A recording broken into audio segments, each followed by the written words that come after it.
या आपल्या जागेवरती उभं राहूया आणि आपल्या भक्तिगीताने आपल्या भक्तीला आपण सुरुवात करूया. नमा परममंगला गौरव तुला परमवत्सला.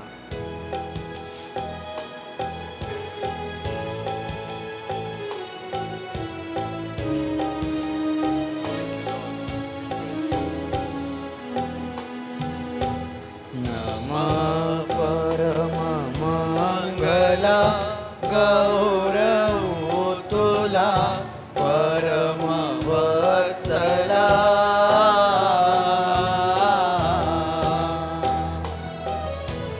नमा परममंगला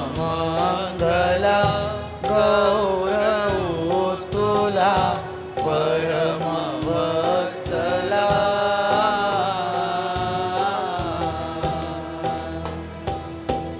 जाऊ गाऊ पुजवाहुनी, जाऊ गाऊ पुजवाहुनी, प्रेमाशूच्या फुला गौरव तुला परमवत्सला.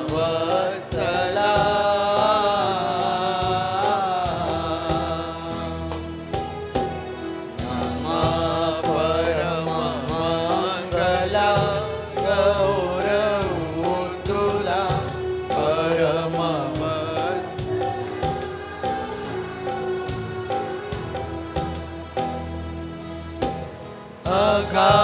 अगाध्वया सदानुभवू, अगाध्वया सदानुभवू, तुझ्या त्रिविध भूतीला गौरव तुला परमवत्सला.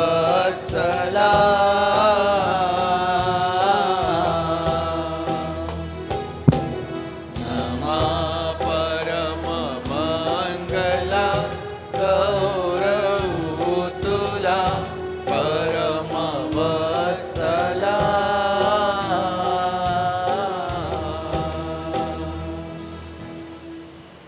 प्रार्थना करूया. आमच्या थोर आणि जिवंत देव बापा, आम्ही तुझे मनापासून आभार मानतो, तुझी स्तुती करतो, तुझ्या नावाला आम्ही उंचावितो प्रभूचे. पैत देव बापा, मागील आठवडाभर तू आम्हा प्रत्येकाचा सांभाळ केला, आमचं संरक्षण केलंस प्रभू. तू आमची काळजी घेतलीस, आमची प्रत्येक गरज तू पूर्ण केलीस. पवित्र देव बापा, आमचा सांभाळ तू केला, आमचा पुरवठा तू केला प्रभू. तू आम्हावरती प्रीती केली, आम्हावरती कृपा केलीस प्रभू. पैत देव बापा, तुझ्या सर्व उपकारांसाठी आम्ही तुझे मनापासून आभार मानतो, तुझी स्तुती करतो. या भयंकर उन्हापासून देव बापा तू आमचं संरक्षण करीत आहेस, मनापासून आम्ही तुझे आभार मानतो प्रभूचे. पैत देव बापा, आम्ही तुझे आभार मानतो आज जी सुंदर संधी तू आम्हाला दिली देव बापा. आज तुझ्या भक्तीकरिता तुझ्या भक्ती मंदिरामध्ये तू आम्हास एकत्र करत आहेस, आम्ही तुझे आभार मानतो प्रभू. पैत देव बापा, तू आम्हा प्रत्येकाला जाणतोस, ओळखतोस. आमचे विचार, आमचे शब्द प्रभू, आमची कृती तुझ्या समोर आहे देव बापा. आम्हा प्रत्येकावरती तू दया कर प्रभू. तू आमची क्षमा कर, आम्हास धू आणि शुद्ध कर प्रभू. आणि पवित्र देव बापा, आज आम्ही तुझ्या उपस्थितीमध्ये येत असताना तुझी ती मोकळीकता, तुझ्या आत्म्याची मोकळीकता तू आम्हास दे. पवित्र देव बापा, तुला हवी तशी भक्ती करण्याकरिता आज तुझ्या आत्म्याचं सहाय्य तू आम्हास पुरव. होय पवित्र देव बापा, प्रभूजी आजची सर्व भक्ती आम्ही तुझ्या हातांमध्ये देत आहोत. तुझी उपस्थिती आमच्यामध्ये असू दे. आज तुझ्या उपस्थितीमध्ये तुझ्या लेकरांच्या गरजा तू पूर्ण कर प्रभू. आम्ही पुष्कळदा शरीराने रोगी आहोत प्रभू, तू आम्हाला बरं कर. पवित्र देव बापा, पुष्कळदा आम्ही आत्म्याने रोगी आहोत प्रभूजी. पवित्र देव बापा, तू आम्हाला आरोग्य दे पवित्र देव बापा. आणि तुझं गौरव तू करून घे, तुझं गौरव तू करून घे. होय पवित्र देव बापा, तुझं गौरव तू करून घे. परमेश्वर देव बापा, आमची प्रार्थना आहे या भयंकर उन्हापासून तू आपल्या लेकरांचा सांभाळ कर. भक्तीकरिता तुझ्या लेकरांचं येणं परत जाणं सुरक्षित कर. तुझी सावली प्रत्येकावर असू दे. उन्हाचा कोणालाही कुठल्या प्रकारचा त्रास होऊ देऊ नको प्रभूचे. परमेश्वर देव बापा, आज आमची प्रार्थना आहे पवित्र देव बापा, आमच्या त्या प्रियजनांसाठी देखील जे दुःखनाईत आहेत, आजारी आहेत, बिछाण्यावर आहेत, अशा प्रत्येकावरही पवित्र देव बापा तू मोठी दया कर, उत्तम आरोग्य त्यास तू दे. पवित्र देव बापाची सर्व भक्ती आम्ही तुझ्या हातांमध्ये सोपवेत. प्रार्थना आमचा प्रभू याच्या नावात मागतो म्हणून तू ऐक. आमेन आमेन. बसूया आपण. गीत गात त्या प्रभू परमेश्वर देव बापाला गौरव सन्मान देऊया. उपासना संगीतामधून आपल्या सर्वांना येईल. आपण सर्वजण मिळून गाऊया आणि प्रभू देव बापाची स्तुती करूया. उपासना संगीतामधून 301 नंबरचं गीत आहे, प्रभू ख्रिस्त माझा गुरु.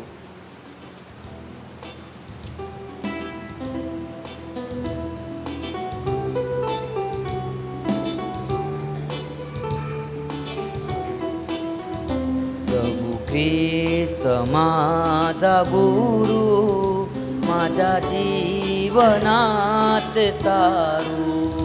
प्रभू ख्रिस्त माझा गुरु, माझ्या जीवनाचे तारू. माझ्या जीवनाचे तारू, माझ्या जीवनाचे तारू. माझ्या जीवनाचे तारू, माझ्या जीवनाचे तारू. प्रभू ख्रिस्त माझा गुरु, माझ्या जीवनाचे तारू. प्रभू ख्रिस्त माझी नौका, नसे आश्रितांना धोका. प्रभू ख्रिस्त माझी नौका, नसे आश्रितांना धोका. नसे आश्रितांना धोका, नसे आश्रितांना धोका. नसे आश्रितांना धोका, नसे आश्रितांना धोका.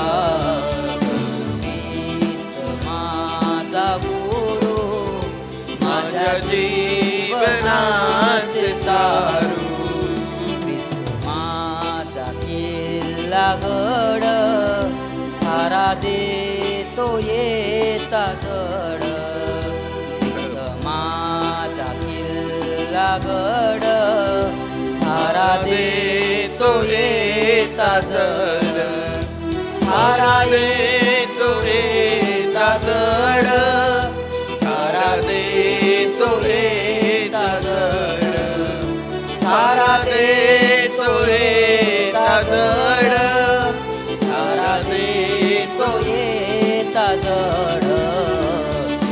ख्रिस्त माझा गुरु, माझ्या जीवनाचे तारू. प्रभू ख्रिस्त माझी वाट जाते स्वर्गलोकानीत. प्रभू ख्रिस्त माझी वाट जाते स्वर्गलोकानीत. जाते स्वर्गलोकानीत, जाते स्वर्गलोकानीत. जाते स्वर्गलोकानीत, जाते स्वर्गलोकानीत. ख्रिस्त माझा गुरु, माझ्या जीवनाचे तारू. ख्रिस्त माझा मेंढपाळ, करी प्रीतीने सांभाळ. ख्रिस्त माझा मेंढपाळ, करी प्रीतीने सांभाळ.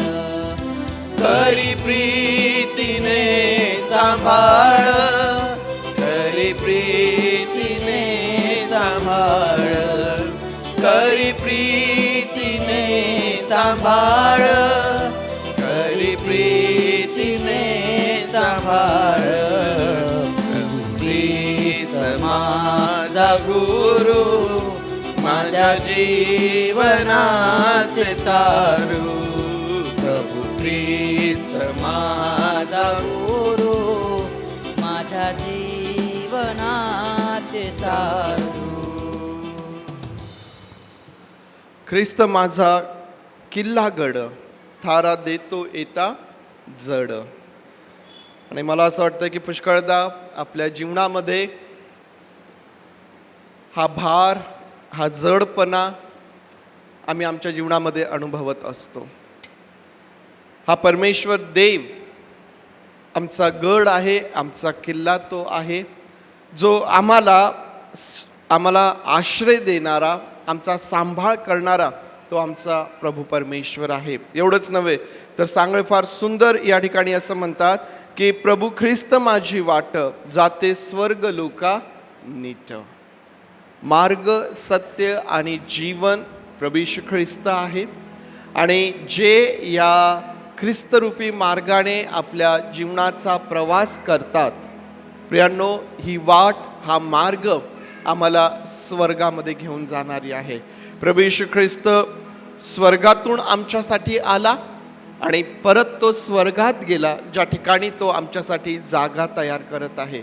आणि जेव्हा आम्ही या ख्रिस्तरूपी मार्गाने आमच्या जीवनाचा प्रवास करतो, तुम्ही आणि मी देखील त्या स्वर्गामध्ये, ज्या ठिकाणी तुमच्यासाठी आणि माझ्यासाठी जागा तयार करण्यात येत आहे, त्या ठिकाणी आम्ही पोहोचतो. त्या घटकेपर्यंत या जगामध्ये ज्यावेळेस आम्ही आहोत, सांगळे म्हणतात की ख्रिस्त माझा मेंढपाळ, करी प्रीतीने सांभाळ.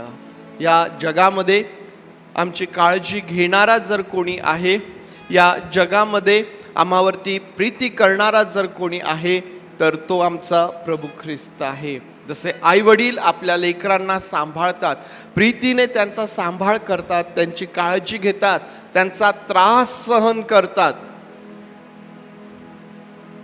ख्रिस्त तुम्हाला आणि मला त्याही पेक्षा अधिक कितीतरी पटीने सांभाळणारा, काळजी घेणारा, आमचं सहन करणारा आणि आम्हाला आमच्या जीवनामध्ये संधी देणारा आमचा प्रभू आहे. त्या प्रभुदेवी बापाचे अजून आभार मानूया. उपासना संगीतामधून 393 नंबरचं जे गीत आहे ते गाण्याचा प्रयत्न आपण करूया. लक्ष्मीबाई टिळक यांनी लिहिलेलं हे गीत आहे. मी दीन जहाले लीन, तुझ्या चरणी रे, तू आश्रय माझा समाधान सारे. किती गोड किती रे गोड, या चालीवरती हे गीत आहे. आपण गाण्याचा प्रयत्न करूया.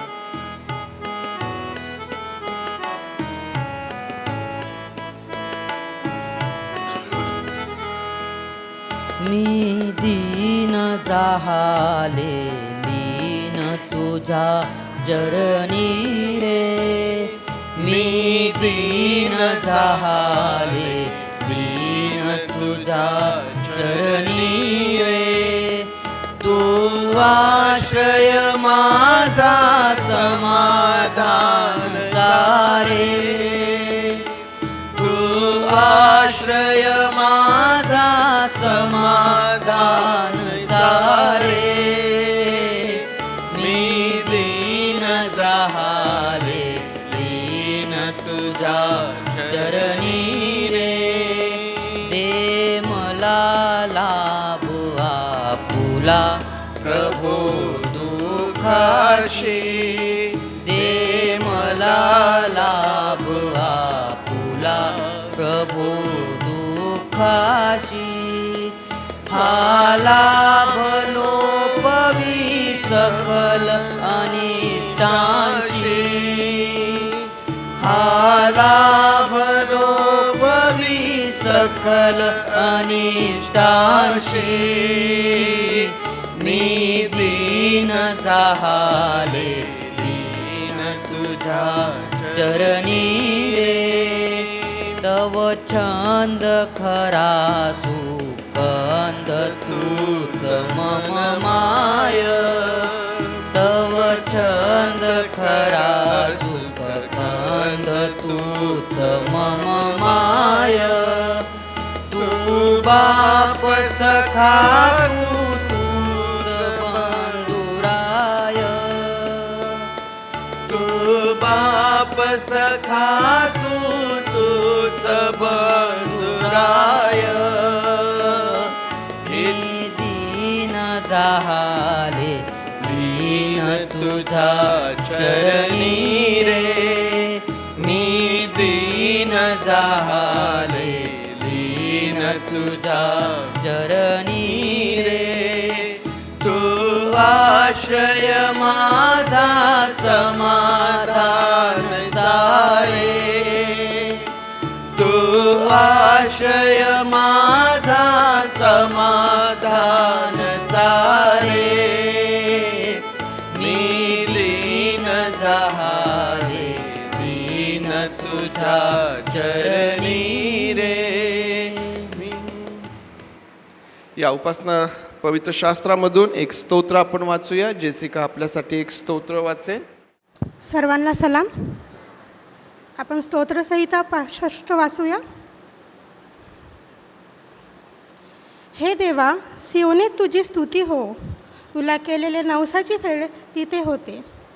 तू जो प्रार्थना ऐकतोस त्या तुझ्याकडे सर्व मानवजात येते.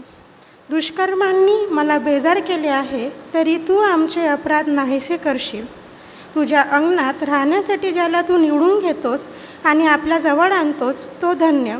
तुझ्या घरातील तुझ्या मंदिराच्या पवित्र स्थानातील उत्तम लाभांनी आम्ही तृप्त होऊ. हे आमच्या तारणाऱ्या देवा, पृथ्वीच्या सर्व सीमांचा व दूर समुद्रावर असलेल्यांचा आधार तू आहेस. तू न्यायाच्या भयंकर कृत्यांनी आम्हाला उत्तर देतोस. तू पराक्रमाने कंबर बांधून आपल्या सामर्थ्याने पर्वत स्थिर ठेवतोस. तू समुद्रांची गर्जना, त्याच्या लाटांच्या कल्लोळ व लोकांची दंगल शमवतोस. म्हणून जे सीमांत प्रदेशात राहतात तेही तुझ्या उत्पन्नांना भितात. दिवसाचा उदय अस्त यांच्याद्वारे तू गजर करतोस. तू पृथ्वीचा समाचार घेऊन ती भिजवली आहेस. तू तिला फार फलद्रूप करतोस. देवाची नदी जलपूर्ण आहे. भूमी तयार करून तू मनुष्यांना धान्य पुरवतोस. तिच्या तासांना तू भरपूर पाणी देतोस. तिथे उंचवटे सपाट करतोस. तिला पावसाच्या सरींनी मऊ करतोस. तिच्यात उगवलेले अंकुर सफळ करतोस. तू आपल्या प्रसादाने वर्षभूषित करतोस आणि तुझे मार्ग समृद्धीमय झाले आहेत. रानातली कुरणेही समृद्ध होतात आणि डोंगरांना उल्हासाचे वेष्टन पडले आहे. कुरणे कडपांनी झाकून गेली आहेत. खोरीही धान्याने सुशोभित होऊन गेली आहेत. ती मोठ्याने जय जयकार करतात व गातात. स्तोत्र 65 हे आपल्याला शिकवतं की देव केवळ प्रार्थना ऐकणारा देव नाही, तर तो सामर्थ्य संपूर्ण सृष्टीचा आणि पापांची क्षमा करणारा दयाळू पिता आहे. स्तोत्राकरता म्हणतो की देव आमची प्रार्थना ऐकतो, म्हणून सर्व लोक त्याच्याकडे येतात. आपल्या हातातून चुका होतात, पण जेव्हा आपण पश्चाताप करतो तेव्हा तो आपल्या अपराधांची क्षमा करतो. त्याच्या सानिध्यात राहणे हे सर्वात मोठे आशीर्वादित जीवन आहे. आपल्या जीवनात जेव्हा आपण कठीण प्रसंगातून जातो किंवा आपल्याला यश मिळते, तेव्हा आपण हे लक्षात ठेवायला पाहिजे की जो सृष्टी चालवतो तो तुमच्या जीवनातील प्रत्येक वादळही शांत करू शकतो. आमेन. प्रभू देई बापाला आपल्या ओठांचं स्तुतिरूपी फळ आपण सादर करूया. आज मुलींचं क्वायर आहे. आज मुलींचं क्वायर पुढं येईल आणि मुलींच्या क्वायर बरोबर आपण परमेश्वर देई बापाची स्तुती आराधना करूया. परमेश्वर देई बापाने जे उपकार आपणावरती केलेले आहेत त्यांची आठवण यावेळेस आम्ही करू शकतो आणि त्या उपकारांबद्दल आम्ही परमेश्वराचा आभार मानू शकतो. त्याच्या नावाला धन्यवाद देऊ शकतो. परमेश्वर देई बापाची उपकार स्तुती करणं हे आम्हा प्रत्येकासाठी फार आशीर्वादाचं आहे. परमेश्वर देई बापाची उपकार स्तुती करण्याकरिता आम्हाला कुठल्याही विशेष कारणाची आवश्यकता नाही, तर रोज आणि रोज सूर्याच्या उगवतीपासून मावळतीपर्यंत त्याचं नाव स्तवणीय आहे. आम्ही त्याच्या नावाला धन्यवाद देऊ शकतो. आणि म्हणून चर्चमध्ये आल्यानंतर केवळ गीतं म्हणण्यात जातील, क्वायर आपल्यासाठी गीतं गाईल हा त्याचा अर्थ नाही आहे. तर सर्व मंडळी मिळून ही वेळ आहे, ही संधी आहे की आम्ही परमेश्वर देई बापाची स्तुती करावी. परमेश्वर देव आठवडाभर आमचा सांभाळ करतो आणि या आठवडाभर जे उपकार तो आम्हावरती करतो त्या बदल्यात आम्ही किती वेळ त्याची स्तुती आराधना करतो? फार तर अर्धा तास. फार तर अर्धा तास. या अर्ध्या तासामध्ये तरी कमीत कमी आम्ही आत्म्याने आणि खरेपणाने त्या प्रभूची स्तुती करूया, त्याच्या नावाला आपण धन्यवाद देऊया. मुलींचं क्वायर पुढं येईल आणि आज मुलींच्या क्वायर बरोबर आपल्या ओठांचं स्तुतिरूपी फळ आपण प्रभूला सादर करूया. सर्वांना प्रभूच्या नावात सलाम. आज आपण देवाच्या मंदिरात एकत्र आलो आहोत, हे त्याची मोठी दया आहे. स्तोत्र 104 म्हटले आहे की त्याचे उपकार स्मरण करीत त्याच्या द्वारात स्तवन करीत त्याच्या अंगणात प्रवेश करा. त्याचे उपकार स्मरण करा, त्याच्या नावाचा धन्यवाद करा. त्यामुळे आज आपण आपली सर्व चिंता आणि ओझे प्रभूच्या हातात सोपूया. त्याने आपल्याला दिलेल्या या सुंदर आरोग्यासाठी, आयुष्यासाठी व आठवडाभर त्याने आपलं संरक्षण केलं. आपण त्याचे मनापासून आभार मानूया. चला आपण आपली दृष्टी त्याच्याकडे लावून आपले अंतकरणे उघडून त्या जिवंत देवाची आराधना करूया.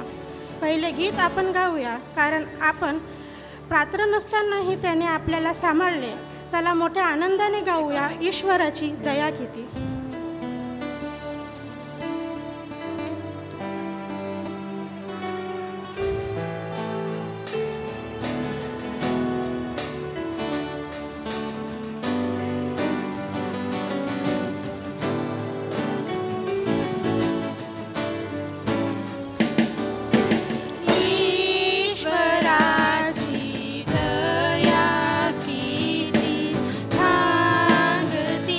चाल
कैलसेकरास 3:11 म्हटले आहे, येशू ख्रिस्त हा जो घातलेला पाया त्याच्या वाचून दुसरा पाया कोणाला घालता येत नाही.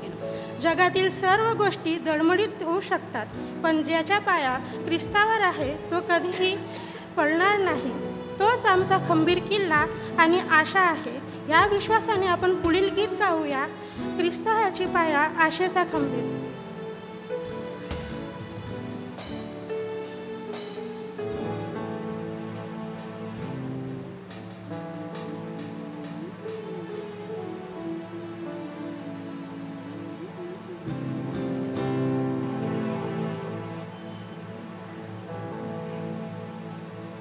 ख्रिस्त हाची पाया आशेचा खंबीर, माझा भाव स्थिर ख्रिस्तावरी, माझा भाव स्थिर ख्रिस्तावरी. ख्रिस्त हाची पाया आशेचा खंबीर, माझा भाव स्थिर ख्रिस्तावरी, माझा भाव स्थिर ख्रिस्तावरी. माझी आशा मात्र ख्रिस्त पुण्यावरी, माझी आशा मात्र ख्रिस्त पुण्यावरी. कोण मला तारी ख्रिस्ताविना, कोण मला तारी ख्रिस्ताविना. ख्रिस्त हाची पाया आशेचा खंबीर, माझा भाव स्थिर ख्रिस्तावरी, माझा भाव स्थिर ख्रिस्तावरी. अरिष्ट प्रलयी ख्रिस्त आढळ, अरिष्ट प्रलयी ख्रिस्त आढळ. नांगराचा बळ तोची धारा, नांगराचा बळ तोची धारा. ख्रिस्त हाची पाया आशेचा खंबीर, माझा भाव स्थिर ख्रिस्तावरी, माझा भाव स्थिर ख्रिस्तावरी. सदुजन त्याचे मला टीका देई, सदुजन त्याचे मला टीका देई. तेने धैर्य येई आशा लागे, तेने धैर्य येई आशा लागे. ख्रिस्त हाची पाया आशेचा खंबीर, माझा भाव स्थिर ख्रिस्तावरी, माझा भाव स्थिर ख्रिस्तावरी. ख्रिस्त पुन्हा येई न्याय ठरवाया, ख्रिस्त पुन्हा येई न्याय ठरवाया. तेव्हा मी भेटाया सिद्ध व्हावे, तेव्हा मी भेटाया सिद्ध व्हावे. ख्रिस्त हाची पाया आशेचा खंबीर, माझा भाव स्थिर ख्रिस्तावरी, माझा भाव स्थिर ख्रिस्तावरी. त्याच्या पुण्यवस्त्रे मी पांघरलेला, त्याच्या पुण्यवस्त्रे मी पांघरलेला. तेजस्वी झालेला सापडावा, तेजस्वी झालेला सापडावा. ख्रिस्त हाची पाया आशेचा खंबीर, माझा भाव स्थिर ख्रिस्तावरी, माझा भाव स्थिर ख्रिस्तावरी. खरोखर आपला प्रभू खूप महान आहे. वचन कैलसेकरास पत्र 1:13 आपल्याला सांगत आहे त्या पुत्राच्या ठायी त्याच्या रक्ताच्या द्वारे खंडणी भरून प्राप्त केलेली मुक्ती म्हणजे आपल्या पापांची क्षमा आपल्याला मिळाली आहे. आपण पापाच्या गुलामगिरीत होतो, पण येशूने वधस्तंभावर आपले रक्त सांडून आपल्याला कायमची सुटका करून दिली आहे. आपण आता स्वतंत्र झालो आहोत. आपण आपल्या स्वतंत्रतेचा आनंद साजरा करूया. पुढील गीत गाऊया, येशूने हमें छुड़ाया है.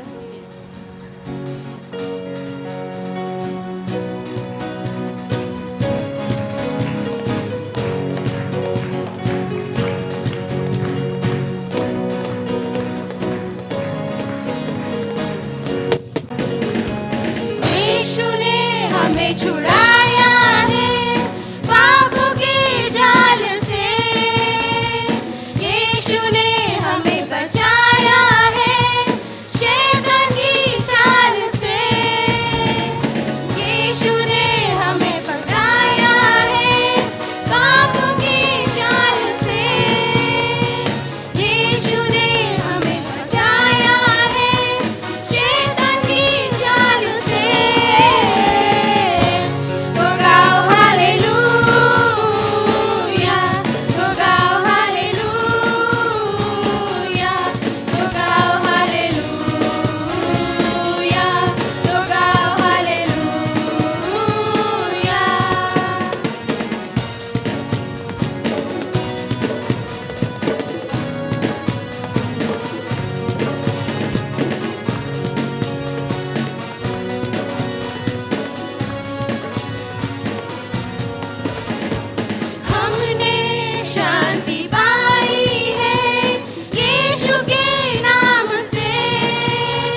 परमेश्वर खूप चांगला आहे. तो आपल्याला सैतानी बंधनातून सोडवतो. आमच्या जीवनात, आपल्या कुटुंबात आणि या जगात त्याच्याशिवाय कोणीही थोर नाही. राजांचा राजू आणि प्रभूंचा प्रभू फक्त तोच आहे. सर्व गौरव आपण त्याला अर्पण करूया. गीत गाऊया, तू ही तू येशू, तू ही तू.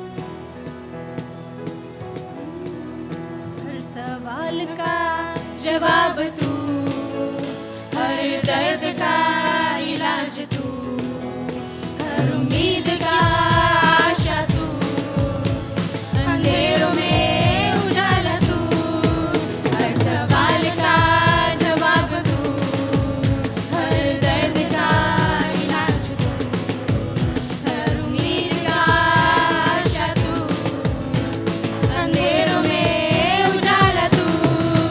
तू ही तू, तू ही तू, यीशु तू ही तू, तू ही तू, तू ही तू, तेरा सब कुछ तू ही तू.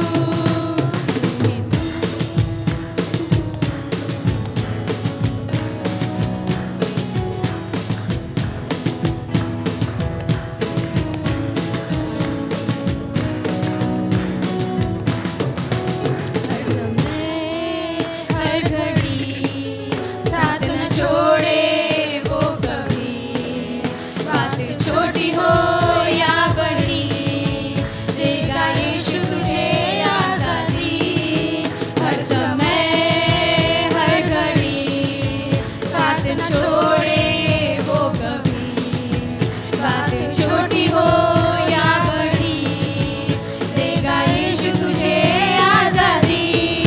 तू ही तू, तू ही तू, यीशु तू ही तू, तू ही तू, तू ही तू, मेरा सब कुछ तू ही तू.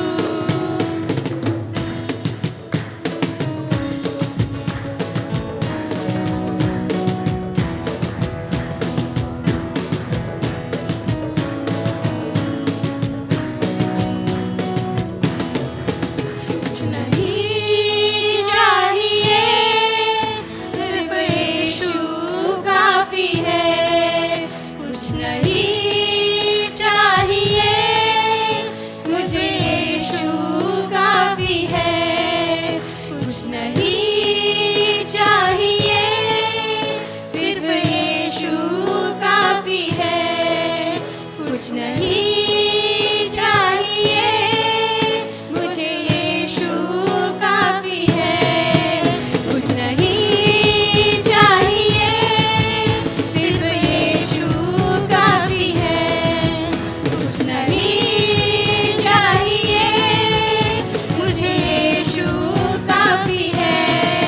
तू ही तू, तू ही तू, यीशु तू ही तू, तू ही तू, तू ही तू, मेरा सब कुछ तू ही तू. आपण सर्वजण उभे राहूया. आपले डोळे बंद करूया. त्याला म्हणूया, हे पवित्र आत्म्या, तू आमच्यामध्ये उतरून ये.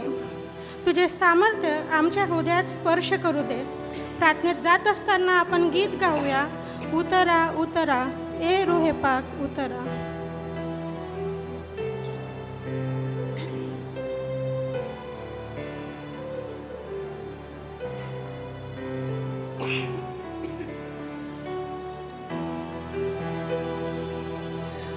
उतरा उतरा उतरा,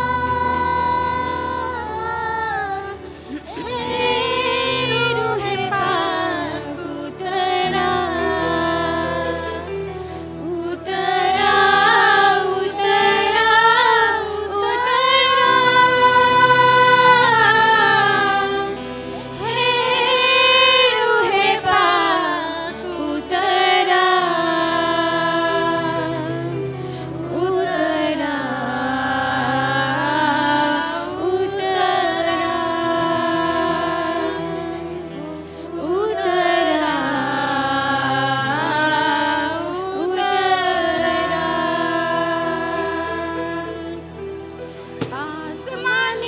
खुशी से भर दे मुझको, आसमानी खुशी से भर दे मुझको, गीत नया दिल में ला, गीत नया दिल में ला। उतरा उतरा उतरा हे रूहे पाक उतरा, उतरा उतरा उतरा हे रूहे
सेनाधीश बाप्पा, आम्ही तुझे उपकार मानतो की आजचा सुंदरचा दिवस तू आमच्या जीवनास लाभू दिला. प्रभू, तू आम्हाला तुझ्याकडे येण्याची संधी दिली आहे. तेव्हा त्याबद्दल आम्ही तुझे ऋणी आहोत.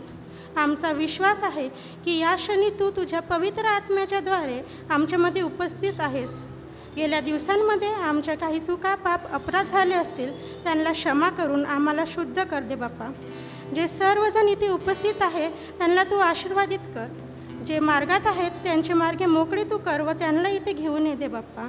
येणारा वचन आमच्या अंतकरणापर्यंत तू पोहोचू दे बाप्पा. इथून पुढील वेळ तुझ्या हातात सोपून तारणारा प्रभू येशू ख्रिस्त ह्याच्या गोड आणि पवित्र नावात मागते म्हणून तू ऐक. आमेन. मागच्या रविवारी आपण योहानाचे दुसरे पत्र यावर मनन केलेलं आहे. आज योहानाचे तिसरे पत्र आपण आपल्या समोर ठेवूया. योहानाचे तिसरे पत्र ऑस्कर आपल्यासाठी वाचेल.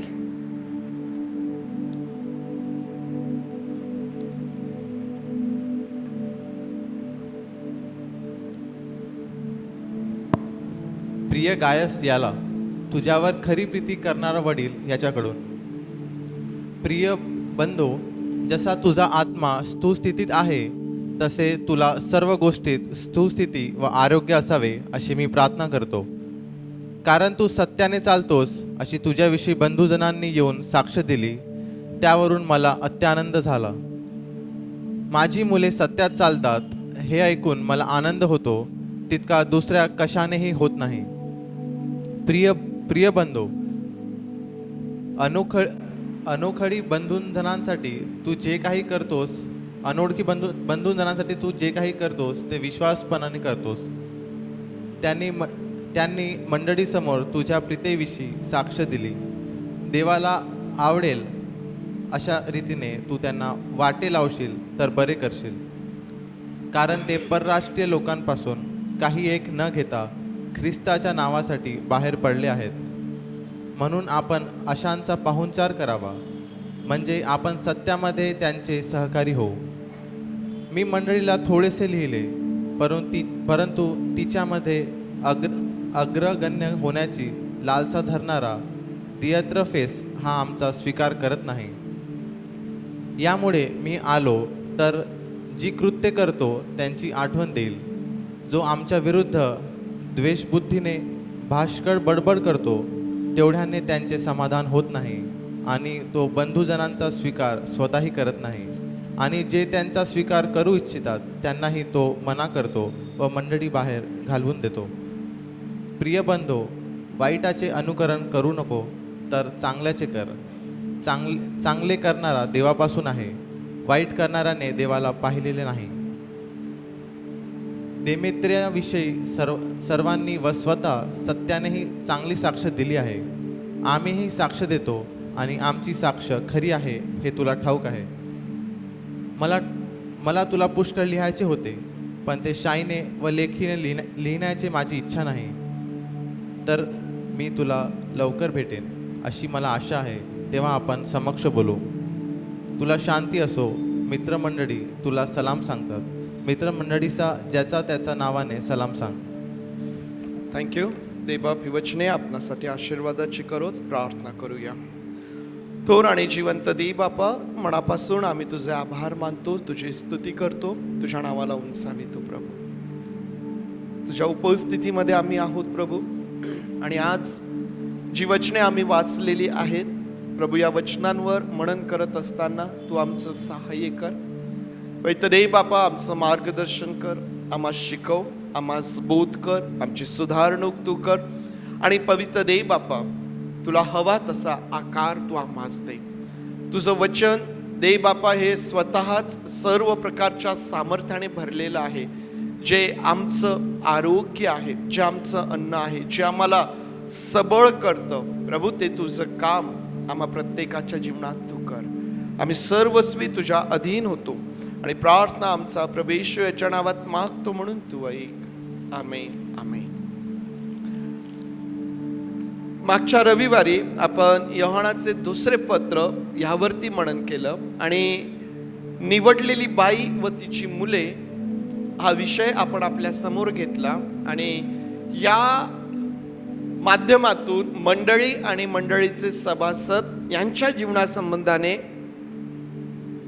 ज्या काही महत्त्वाच्या गोष्टी त्या ठिकाणी आहेत, ज्या योहान ह्या निवडलेल्या बाईला आणि तिच्या मुलीला तिच्या मुलांना तो सांगत आहे, त्या गोष्टींवरती आपण मनन केलं. एकंदर 5 गोष्टींवरती आपण मनन केलेलं आहे. सत्याचे ज्ञान आम्हाला प्रीती करण्यास शिकवते. त्याच्यानंतर सत्यात व प्रीतीमध्ये चालण्याचा परिणाम आम्ही त्या ठिकाणी पाहिला. तुझी काही मुले सत्याने चालताना आढळली यावरती आम्ही विचार केला. प्रीती आज्ञापालनातून आम्हाला दिसून येते. खरी प्रीती ही खऱ्या आज्ञापालनामध्ये आहे.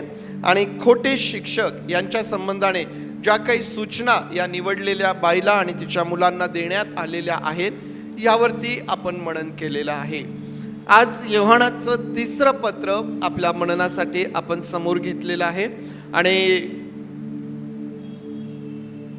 या पत्राची जी थोडक्यात माहिती आहे ती या प्रकारे आहे. या पत्राचा लेखक पुन्हा एकदा योहान आहे. प्रेषित योहान हा या पत्राचा लेखक आहे. या पत्राचा जो लेखन काळ आहे हा इसवी सन 85 ते 95 अंदाजे हा आहे. आणि या पत्राचा विषय काय आहे तर देवाच्या सत्यावर निष्ठा आणि पाहुणचार. योहानाचे 3रे पत्र याचा मुख्य विषय काय आहे. तुम्ही ज्यावेळेस हे पत्र वाचता, हा अध्याय एकच अध्यायाचं हे पत्र आहे, 15 वचने त्यात आम्ही पाहतो. ही ज्यावेळेस तुम्ही वाचता कशाच्या भोवती हे पत्र फिरत आहे तर पाहुणचार, आदरातिथ्य याच्या अवतीभोवती हे पत्र आम्हाला फिरताना त्या ठिकाणी दिसून येतं. या पत्राचा उद्देश काय आहे. या पत्राचा पहिला उद्देश आहे गायसची प्रशंसा करणे, त्याचं कौतुक करणे. गायस हा जो एक व्यक्ती आहे, एक पुढारी तो आहे आणि या गायसची प्रशंसा, त्याची स्तुती, त्याचं कौतुक योहानाने या पत्रातून केलेलं आहे. त्याच वेळेस दियत्रफेस नावाचा आणखीन एक पुढारी आहे, आणखीन एक व्यक्ती आहे, त्याचा निषेध योहानाने केलेला आहे किंवा त्याच्याविषयी काही सूचना योहानाने गायसला दिलेल्या आहेत. ज्यांनी 2रं पत्र वाचलं, ज्यांनी 3रं पत्र वाचलं, या 2 पत्रांमध्ये एक विरोधाभास आहे. कोणाच्या लक्षात आला का तो? एक विरोधाभास आहे. 2ऱ्या पत्रामध्ये आम्ही वाचलं की अशांचा स्वीकार करू नका, त्यांना आपल्या घरात घेऊ नका, त्यांचे क्षेम कुशल विचारू नका. योहान फार स्पष्टपणे निवडलेली बाई आणि तिच्या मुलांना सांगतो की असे जे खोटे शिक्षक आहेत, असे जे खोटे प्रचारक आहेत, असं जे शिक्षण पसरविणारे आहेत, कसं शिक्षण जे देहाने आलेल्या येशूचा नाकार करतात, अशा लोकांना तुम्ही आपल्या घरात घेऊ नका, त्यांची विचारपूस करू नका, त्यांचं क्षेमकुशल तुम्ही विचारू नका. परंतु या 3ऱ्या पत्रामध्ये आता योहान पाहुणचार करण्यासंदर्भात बोलत आहे, आदरातिथ्य करण्यासंदर्भात तो बोलत आहे. जे प्रभूचं शिक्षण देत आहेत, जे प्रभूच्या नावाने जे त्याच्याविषयी सुवार्ता प्रसार करणारे, जे त्याचं शिक्षण देणारे आहेत, त्यांचा तुम्ही स्वीकार करा, त्यांचा पाहुणचार करा, या संदर्भात सांगितलेलं आहे. आता या ठिकाणी तुमच्यासाठी आणि माझ्यासाठी हे फार महत्त्वाचं आहे की अशा परिस्थितीमध्ये एका बाजूला घरातही घेऊ नका म्हटलेलं आहे आणि एका बाजूला पाहुणचार करण्याकरिता सांगितलेलं आहे. आता या ठिकाणी आम्ही कोणाचा स्वीकार करायचा आणि कोणाचा पाहुणचार करायचा. आम्ही कोणाचा स्वीकार करायचा नाही, कोणाला आम्ही काढून द्यायचं आहे, हे आम्हाला कसं समजेल? हे आम्हाला कसं समजेल? आम्ही कसा न्याय करणार की हा चांगला आहे, हा योग्य शिक्षण देतो, हा वाईट आहे, हा चुकीचं शिक्षण देतो? हे आम्ही कसं ठरवणार? हे आम्ही कसं ठरवणार? लक्षात घ्या प्रियांनो, जर आम्ही फक्त ऐकणारे आहोत ना, तर आम्हाला हा भेद कळणार नाही, करता येणार नाही. आम्ही जर फक्त ऐकणारे आहोत, याचं पण ऐकत आहोत, त्याचं पण ऐकत आहोत, तो पण बोलत आहे, हा पण बोलत आहे, आम्ही फक्त ऐकणारे जर आहोत तर आम्हाला कदाचित कळणार नाही. परंतु जर आम्ही स्वतः परमेश्वराचं वचन वाचणारे, त्यावर मनन करणारे, जर आमच्या ख्रिस्ती जीवनाचा पाया जर योग्य आणि भक्कम आहे, जर आमचे सिद्धांत जे बेसिक जे आहे, जे बेसिक टीचिंग आहे, जी मूलभूत शिकवण जी आहे, जर ती आमची मजबूत असेल, भक्कम हा पाया असेल, तर मात्र आम्हाला भेद करता येईल की कोणाचा आम्ही स्वीकार करायचा आहे आणि कोणाचा आम्ही स्वीकार करायचा नाही. आणि म्हणून देवाच्या लोकांनो, केवळ ऐकण्यावरती अवलंबून असू नका. आजकाल फार सहज झालेलं आहे. तुम्ही यूट्यूब ओपन केलं की संदेशच संदेश आहेत, वेगवेगळ्या प्रकारचे शिक्षक त्या ठिकाणी आहे, भरपूर है ना, काही तुतवडा नाही. कोणत्या विषयावर ऐकायचं आहे, काय ऐकायचं आहे, सगळं उपलब्ध आहे. त्याचा परिणाम असा होत चाललेला आहे ना की आम्ही पुष्कळदा फक्त त्यावरतीच अवलंबून राहतो. आम्हाला स्वतः आमच्या पर्सनल डिवोशनमध्ये देवाचं वचन वाचणे आणि त्यावर मनन करणे हे अतिशय महत्त्वाचं आहे. हे नेहमी लक्षात ठेवा प्रियांनो. या पत्रावर मनन करत असताना आज जो विषय आपल्या समोर आपण ठेवत आहोत तो म्हणजे गायस, ख्रिस्ती जीवनाचा एक उत्तम नमुना. गायस या व्यक्तीच्या जीवनावरती आपण मनन करीत आहोत. गायस ख्रिस्ती जीवनाचा एक उत्तम नमुना. आता हे पत्र ज्या वेळेला तुम्ही वाचता, या पत्रामध्ये आम्ही काय ऐकलं? या पत्रामध्ये योहान जो वडिलाच्या जागेवरती आहे, वडिलांच्या भूमिकेमध्ये आहे, तो या गायसवरती प्रीती करणारा आहे. हा योहान या पत्राच्या माध्यमातून गायसची प्रशंसा करतो, त्याला काही सूचना तो या पत्रामधून देत आहे. आणि म्हणून आज गायसची प्रशंसा कशाकरिता करण्यात आली आणि गायसला काय सूचना किंवा काय मार्गदर्शन करण्यात आलं, या दोनच गोष्टी आपण या पत्रावर मनन करत असताना पाहणार आहोत. आणि निश्चितच गायस जो ख्रिस्ती जीवनाचा एक उत्तम नमुना आहे प्रियांनो, त्याच्या जीवनाकडून आम्हाला आमच्या जीवनाचं परीक्षण करता येईल, आम्हाला आमच्या जीवनामध्ये त्याच्याकडून उत्तेजन प्राप्त करून घेता येईल. आणि म्हणून गायस याची प्रशंसा योहान यामध्ये करत आहे. कशाकरिता योहान गायसची प्रशंसा करीतो? वचन 1 आणि 2 वाचा. वचन 1 आणि 2. प्रिय गायस याला तुझ्यावर खरी प्रीती करणारा वडील याच्याकडून, प्रिय बंधू, जसा तुझा आत्मा सुस्थितीत आहे तसा तुला सर्व गोष्टीत सुस्थिती व आरोग्य असावे अशी मी प्रार्थना करतो. पहिली बाब गायसच्या जीवनामध्ये जी दिसून येते, ज्याकरिता योहान त्याची प्रशंसा करत आहे, ती म्हणजे त्याची आध्यात्मिक सुस्थिती. गायसची जी आध्यात्मिक सुस्थिती आहे त्याविषयी योहान त्या ठिकाणी त्याची प्रशंसा करतो. तुझा आत्मा जसा सुस्थितीमध्ये आहे, गायसचा आत्मा जसा सुस्थितीमध्ये आहे, तसं सर्व बाबतीत सुस्थिती आणि आरोग्य त्याला प्राप्त व्हावं याकरिता योहान म्हणतो की आम्ही प्रार्थना करतो. गायसचा आत्मा सुस्थितीमध्ये असणे. प्रियांनो, आध्यात्मिक सुस्थिती ही आम्हा प्रत्येकासाठी महत्त्वाची आहे. परंतु आम्ही आध्यात्मिक दृष्टीने सुस्थितीमध्ये आहोत हे आम्ही कशावरून ओळखायचं? हे आम्ही कशावरून समजायचं? हे आम्हाला कसं कळेल? योहान ज्यावेळेस गायसच्या जीवनाकडे पाहतो, योहानाला आढळून येतं की गायसचा आत्मा हा सुस्थितीमध्ये आहे. का बरं योहानाला असं वाटतं? का बरं योहान गायसला म्हणतो की जसा तुझा आत्मा सुस्थितीमध्ये आहे? आज आम्ही ज्यावेळेस आमच्या आत्म्याचं परीक्षण करतो, ज्यावेळेस आज आम्ही आमच्या स्वतःकडे पाहतो, तर काय आम्ही हे म्हणू शकतो का की आमचा आत्माही सुस्थितीमध्ये आहे? काय चिन्ह आहे त्याचं? आध्यात्मिक सुस्थितीचं काय चिन्ह आहे? प्रियांनो, आम्ही काय निर्णय घेतो, आम्ही काय कृती करतो आणि आम्ही काय शब्द बोलतो याचं जरा परीक्षण करा. आमच्या आत्म्याचं जर परीक्षण करायचं असेल तर आम्हाला कोणत्या गोष्टीचं परीक्षण करावं लागेल?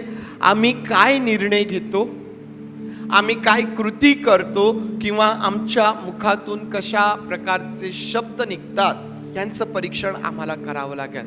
या गोष्टींच्या माध्यमातून आम्हाला कळेल की आमचा आत्मा सुस्थितीमध्ये आहे किंवा नाही. आत्मा सुस्थितीमध्ये असणे म्हणजे काय आहे माहिती आहे? बळकट असणे, स्थिर असणे, मजबूत असणे, भक्कम असणे. जर आमचा आत्मा सुस्थितीमध्ये आहे तर आमचा आत्मा जो आहे हा आमच्या शरीरावरती नियंत्रण ठेवेल. जर आमचा आत्मा आमच्या शरीरावरती नियंत्रण ठेवत आहे तर त्याचा परिणाम कशावरती होतो? आम्ही काय निर्णय घेतो, आम्ही काय कृती करतो, आम्ही काय शब्द बोलतो ना. तुम्ही पहा, पुष्कळदा असं होतं ना की रागामध्ये आमच्या मुखावर आमचा ताबाच राहत नाही. आणि म्हणून पुष्कळदा असं म्हटलं जातं, रागात बोललेले शब्द मनावरती घेऊ नका. व्यक्ती रागात असतो आणि तो ते बोलून जातो. आम्ही किती जरी सांगितलं परंतु बोलल्या गेलेले शब्द हे अंतःकरणावरती कधी कधी खोलवरती जखम करत असतात. आणि मग पुष्कळदा ती जखम भरून निघायला पुष्कळ वेळ लागतो आणि त्याचा परिणाम जो आहे ना तो मानवी नातेसंबंध आणि पुष्कळदा देवाबरोबरचे नातेसंबंध यावरती तो होतो. आणि म्हणून हे आमच्यासाठी फार महत्त्वाचं आहे की आम्ही रागात असोत, आम्ही आनंदात असोत, आम्ही दुःखी असो किंवा आम्ही आमच्या जीवनामधल्या कुठल्याही परिस्थितीमधून जात आहोत, अशा परिस्थितीमध्ये आम्ही काय निर्णय घेतो, आम्ही काय निवडी करतो, आम्ही काय कृती करतो, आम्ही काय शब्द बोलतो, हे त्या ठिकाणी फार महत्त्वाचं आहे. त्यावरून कळून येतं की आमचा आत्मा सुस्थितीमध्ये आहे किंवा नाही. आम्ही आत्म्याच्या द्वारे चालविल्या जात आहोत की नाही, आत्म्याच्या द्वारे आम्ही आमच्या शरीरावरती नियंत्रण ठेवत आहोत की नाही. कारण जर आमचा आत्मा सुस्थितीत नसेल तर मग आमचं शरीर हे आमच्या आत्म्याला दाबात ठेवतं आणि मग आम्ही आत्म्याने चालत नाही तर आम्ही कशाने चालतो? शरीराने. आणि शरीराच्या ज्या काही गोष्टी आहेत त्या स्पष्टपणे सांगितलेल्या आहेत. ह्या आमच्या शरीरामध्ये सर्व प्रकारचं वाईट त्या ठिकाणी आहे. आणि म्हणून प्रियांनो, गायसच्या जीवनाकडं ज्या वेळेला योहान बघतो, योहान म्हणतो की जसा तुझा आत्मा सुस्थितीमध्ये आहे. आणखीन आमचा आत्मा सुस्थितीमध्ये आहे त्याचं काय चिन्ह असू शकतं? जेव्हा आत्म्याचे फळ आणि आत्म्याची दाणे आमच्या जीवनामधून दिसून येतात, कार्यान्वित होत असतात, यावरून देखील आम्हाला कळून येईल की आमचा आत्मा सुस्थितीमध्ये आहे.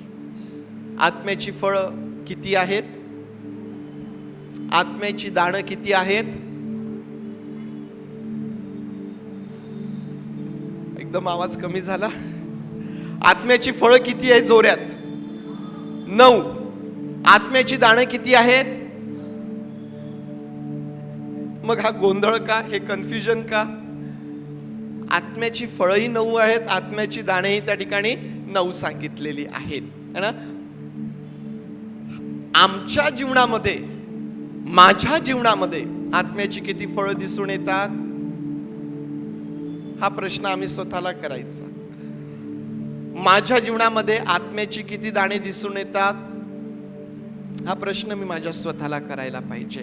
कारण आत्म्याची फळे आणि आत्म्याची दाणे जी आमच्या जीवनामधून दिसून येतात. त्यावरून हे लक्षात येऊ शकतं किंवा ते या गोष्टीचं चिन्ह असू शकतं की आमचा आत्मा सुस्थितीमध्ये आहे किंवा नाही. प्रियांनो, योहान ज्यावेळेस गायसच्या जीवनाकडे बघतो त्यावेळेला योहान हे म्हणतो की तुझा आत्मा जसा सुस्थितीमध्ये आहे. का बरं? कारण योहानाने पाहिलं की गायस त्याच्या जीवनामध्ये काय निर्णय घेत आहे, गायस त्याच्या जीवनामध्ये काय कृती करत आहे, गायस काय निर्णय घेत आहे, गायस काय कृती करत आहे, तर तो पाहुणचार करत आहे. कोणाचा पाहुणचार करत आहे? जे लोक प्रभूचं शिक्षण देण्याकरिता, जे लोक संदेश घेऊन त्या ठिकाणी येतात, त्या मंडळीमध्ये येतात, हा गायस जो आहे त्यांचा पाहुणचार करतो, त्यांचा आदरातिथ्य करतो, त्यांच्या गरजा तो पुरवितो. हे केव्हा तो करतोय? जेव्हा त्या मंडळीमध्ये, जेव्हा त्या लोकांमध्ये एक आणखीन असा पुढारी आहे की जो या सर्व गोष्टींसाठी विरोध करतो, जो विरोधाची परिस्थिती निर्माण करतो.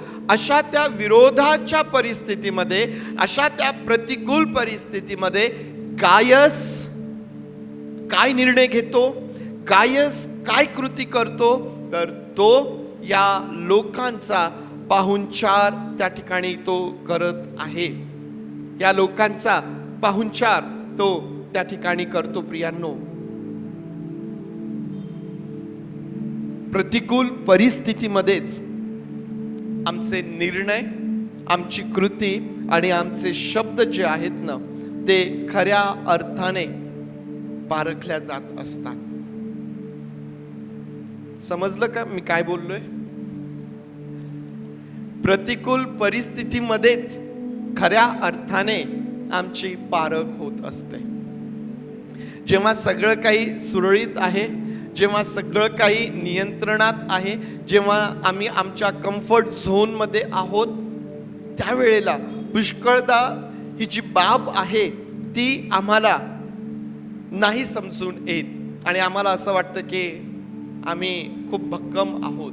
परंतु ज्या वेळेला परिस्थिती प्रतिकूल होते, ज्या वेळेला परिस्थिती आमच्यासाठी अनुकूल नाही, जेव्हा आव्हानं आमच्या जीवनामध्ये आहे, जेव्हा सर्व प्रकारचं आमच्या विरुद्ध होत आहे, अशाच वेळेला खरी पारख आमची त्या ठिकाणी होत असते. आणि जेव्हा योहान गायसच्या जीवनामध्ये हे पाहतो तेव्हा तो त्याची प्रशंसा करतो आणि त्याला म्हणतो की जसा तुझा आत्मा सुस्थितीमध्ये आहे. दुसरी बाब त्याच्या जीवनासंबंधाने जी योहान त्या ठिकाणी सांगतो, वचन 3 आणि 4.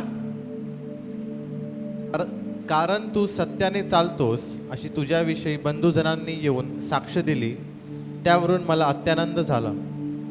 माझी मुले सत्यात चालतात हे ऐकून मला आनंद होतो, तितका दुसऱ्या कशानेही होत नाही. या ठिकाणी दुसरी बाब जी योहान गायसच्या संदर्भात सांगतो ती म्हणजे त्याची सत्यावरील निष्ठा. काय म्हणतो तो? की तू सत्याने चालतोस. गायसची सत्यावरील निष्ठा, त्याचा भरोसा, त्याचा विश्वास हा कशावरून दिसून येतो? तर तो त्या सत्यामध्ये चालतो. त्या सत्याने चालण्यामधून गायसचा सत्यावरील जी त्याची निष्ठा आहे ती त्या ठिकाणी दिसून येते आणि त्याविषयी साक्ष देखील दिल्या जाते. आणि म्हणून त्या ठिकाणी योहान म्हणतो की तिच्याविषयी मंडळीमध्ये साक्ष देण्यात आलेली आहे. लोक जे त्या ठिकाणी आले त्यांनी गायसचं जीवन बघितलं आणि गायसच्या जीवनामध्ये त्यांना काय दिसून आलं की त्याचा सत्यावरील भक्कम विश्वास. कशावरून? तर तो सत्याने चालतो ही साक्ष त्या ठिकाणी प्रियांनो देण्यात आलेली आहे. सत्यावरील निष्ठा, निष्ठेप्रमाणे चालणे याचा परिणाम एक उत्तम साक्ष आम्हाला या ठिकाणी दिसून येते. विश्वास, विश्वासाप्रमाणे चालणे याचा परिणाम म्हणजे एक उत्तम कित्ता, इतरांसमोर एक आदर्श आणि एक उत्तम साक्ष आमच्या जीवनामधून निर्माण होते. प्रियांनो, ज्यावेळेस योहान गायसच्या जीवनाकडे बघतो, ज्यावेळेस योहान गायस विषयी ऐकतो, इतरांकडून ऐकतो, योहानाला आनंद होतो आणि तो त्या ठिकाणी म्हणतो की माझी मुले सत्यात चालतात, त्यामुळे जो आनंद मला होतो त्यापेक्षा अधिक आनंद दुसऱ्या कोणत्याही गोष्टीने होत नाही. आणि म्हणून ज्यावेळेस देवाचे लोक विश्वास आणि विश्वासाप्रमाणे चालतात, त्याचा आनंद परमेश्वर देई बापाला किती उत्तम किंवा किती अधिक प्रमाणात त्या ठिकाणी होताना आम्हाला दिसून येईल. प्रियांनो, मग आम्ही काय पाहतो? विश्वास, अधिक विश्वासाप्रमाणे चालणे आणि मग त्याचा परिणाम म्हणजे उत्तम कित्ता, आदर्श आणि एक उत्तम साक्ष आम्हाला दिसून येते. मग आता मंडळीचा विश्वास काय आहे? तुमचा आणि माझा विश्वास काय आहे? काय विश्वास आहे तुमचा आणि माझा? नेमका आता काय सांगावं हा प्रश्न आमच्या समोर असू शकतो. कारण विश्वासाच्या संदर्भात जर आपल्याला बोलायला सांगितलं तर मला असं वाटतं प्रत्येकाकडून काहीतरी नवीन आपल्याला ऐकायला मिळेल. काय आहे आमचा विश्वास? आमचा विश्वास आहे की प्रभू येशू ख्रिस्त हा आमच्या अपराधांमुळं वधस्तंभावरती मरण पावला. आमचा विश्वास हा आहे की प्रभू येशू ख्रिस्त तिसऱ्या दिवशी पुन्हा उठला. आमचा विश्वास हा आहे की हा प्रभू येशू ख्रिस्त जो स्वर्गात घेतला गेला तो आम्हाला घ्यायला परत येणार आहे. आमचा हा विश्वास आहे की जो प्रत्येक जण त्याच्यावरती विश्वास ठेवतो त्याच्या पापांची क्षमा होते आणि त्याला सार्वकालिक जीवन प्राप्त होते. मग आमच्या विश्वासाचा जो भाग आहे की प्रभू येशू ख्रिस्त आम्हाला घ्यायला परत येणार आहे, आपण हा भाग आपल्या समोर ठेवूया. आमचा विश्वास आहे की प्रभू येशू ख्रिस्त आम्हाला घ्यायला परत येणार आहे. मग या विश्वासाप्रमाणे चालणे कसं असावं? कसं असावं? जर माझा विश्वास आहे की प्रभू येशू ख्रिस्त मला घ्यायला येत आहे, तर या विश्वासाप्रमाणे चालणे काय असेल? फार कठीण होतंय का? फार कठीण होतंय. या विश्वासाप्रमाणे चालणे म्हणजे प्रभू येशू ख्रिस्ताबरोबर जाण्याकरिता मी माझी स्वतःची तयारी करेल. जर तो मला घ्यायला येत आहे तर मला काय करावं लागेल? तयारी करावी लागेल.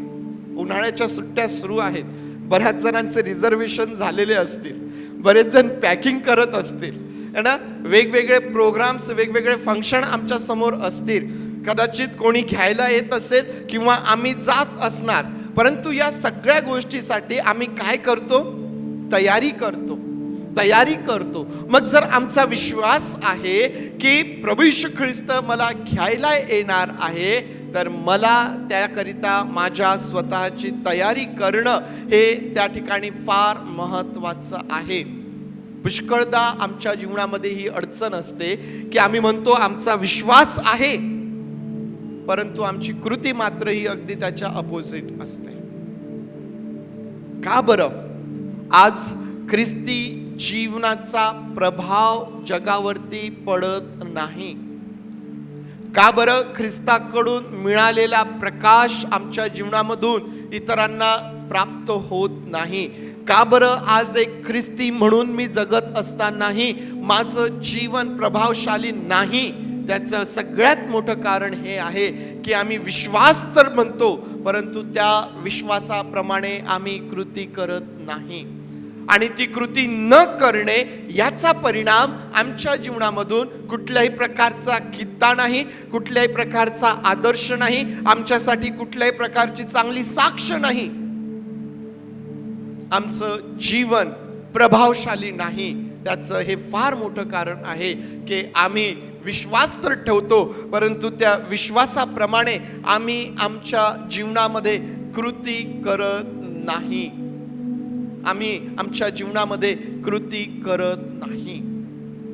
परंतु ज्यावेळेस योहान गायसच्या जीवनाकडे पाहतो, योहानाला कृती दिसते आणि त्या कृतीविषयीची चांगली साक्ष देखील योहानाला त्या ठिकाणी दिसून येते. आणि म्हणून योहान हा गायसची प्रशंसा करीत म्हणतो.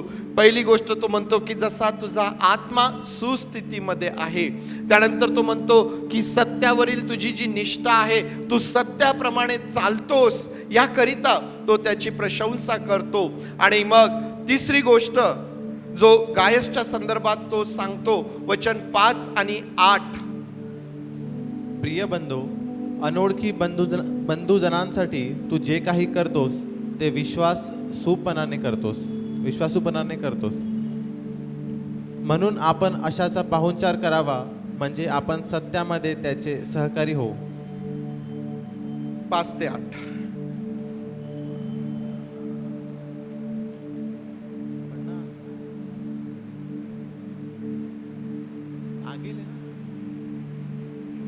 त्यांनी मंडळीसमोर तुझ्या प्रीतीविषयी साक्ष दिली. देवाला आवडेल अशा रीतीने तू त्यांना वाटे लावशील तर बरे करशील, कारण ते परराष्ट्रीय लोकांपासून काही एक न घेता ख्रिस्ताच्या नावासाठी बाहेर पडले आहेत.